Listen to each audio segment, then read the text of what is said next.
All right, today we're diving into the work of a really provocative philosopher from the 20th century, Richard Rorty. And we're going to tackle a question that gets to the heart of, well, pretty much everything. So let me ask you this, right off the bat.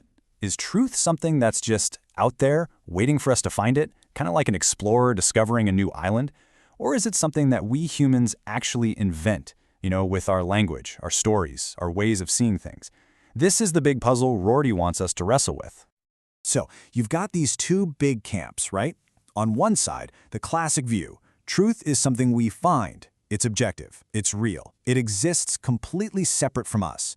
But then you have Rorty's side, which says, nope, truth is made. It's not some feature of the universe. It's a quality of the sentences we use to describe it.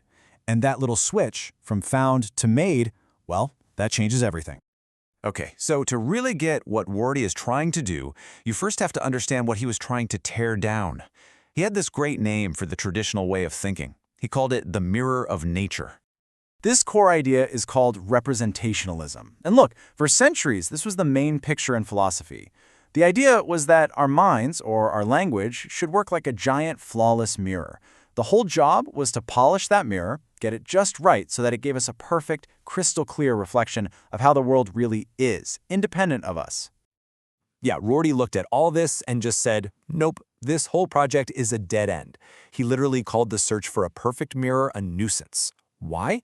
Because it just gets us stuck in these endless arguments about whose mirror is the shiniest. We just debate whether our current way of talking is the final, correct one. But for Rorty, the point wasn't to keep polishing the same old mirror. It was to have the freedom to build something totally new. And that brings us to Rorty's big aha moment, his brilliant alternative. If language isn't a mirror reflecting the world, then what on earth is it? Well, for Rorty, it's a toolbox. This is the absolute key to understanding him. He's asking us to just drop the mere metaphor completely, just let it go. Instead of asking if our words accurately reflect reality, he wants us to ask a totally different question. What can we do with them? It's not about creating a perfect picture. It's about having the right tools for the job. And think about it. The difference is huge, right?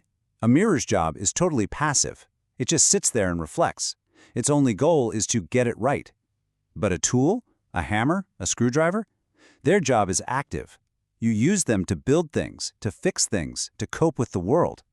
The question completely shifts from, is this statement true, to, is this way of talking useful for what we're trying to do? Let's take a concrete example. Think about how Aristotle talked about the world versus how Newton did. Rorty would argue that we didn't switch from Aristotle's physics to Newton's because Newton was more true. We switched because Newton's vocabulary, all that math and talk of forces, was just a much, much more useful set of tools for the job we wanted to do, which was predicting and controlling things. Aristotle's tools were great for his job, but we had a new project. And this quote from Rorty just drives the point home so perfectly. The world is out there, for sure, but it doesn't speak, it doesn't come with labels attached, it doesn't have a preferred language, it's silent. We are the ones who do all the talking, all the describing. Okay, so if language is a toolbox, and we're always swapping out old tools for new ones, that raises a pretty big question. Where do the new tools even come from? For Rorty, the answer is kind of surprising. It's metaphor. Now hold on, because Rorty's idea of a metaphor isn't what you learned in English class. He doesn't think it's about some hidden meaning. For him, a metaphor is just a weird, unfamiliar use of an old word. It's like a little shock to our system. At first it doesn't make sense, you can't even say if it's true or false, but if that new usage catches on, boom, you've just created a brand new tool for thinking. And you can see this play out over and over again through history. When Aristotle started talking about ousia, he wasn't discovering some substance out in the world. He was forging a new tool for philosophy. When Newton used the old word gravitas in a new way, he created the tool we now call gravity. When Freud talked about the libido, he wasn't finding a little engine in our brains. He was inventing a new, powerful tool for talking about ourselves. These weren't discoveries, they were world-changing inventions. So here's the real kicker. According to Rorty, the really big leaps forward in human culture don't happen because someone was a better debater. They happen because someone had a talent for speaking differently, for inventing a new metaphor, a new way of talking that just catches on. These people, the poets, the scientific geniuses, the revolutionaries, for Rorty, they are the true vanguard of the species. They're the ones making the new tools. Which brings us to the endgame. the really radical and, for some, unsettling implications of all this. If we truly accept that we make truth instead of finding it, what kind of world does that leave us in? Rorty's name for it is pretty intense: a world without worship. So what does that world actually look like? Well, for one, it means there is no single, final, true with a capital T description of the world. Progress isn't some grand march toward reality, it's just us getting better at creating useful tools to achieve our goals. And science? Incredibly useful, an amazing set of tools. But it's one vocabulary among many, not the only one.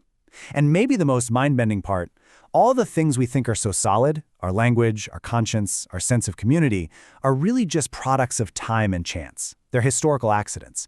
And the flip side of that is, we can make ourselves into something different in the future. The ultimate goal here for Rorty is to de-divinize the world. That just means we should stop treating concepts like truth or reason or even science as if they were stand-ins for God, as if they were these non-human authorities that we have to answer to and worship. The idea is to become fully adult, fully human, and stop looking for something to bow down to. And, this idea didn't just pop out of nowhere. Rorty traces it back about 200 years to the time of the French Revolution and the Romantic poets. This was a moment in history when people really started to get the idea that whole ways of life, whole vocabularies for art and politics could just be tossed out and reinvented from scratch. We didn't have to be stuck. And this quote just nails it. Think about evolution, how messy and random and beautiful it is. Rorty is saying our culture, our morality, our science, it's all just like that. It's not some straight line to a predetermined goal. It's a contingency, a result of thousands of tiny little changes, new metaphors, new ideas, finding a place to live and grow, just like orchids and apes. So, at the end of the day, Rorty's philosophy isn't supposed to be depressing. In fact, it's the opposite. It's a radical call to freedom and also to responsibility. He's telling us to stop looking for something out there to worship or obey, and to start taking full ownership of the worlds that we build with our words. Which leaves us with a pretty heavy but also exciting question. If we're the ones creating our truths, what should we create next?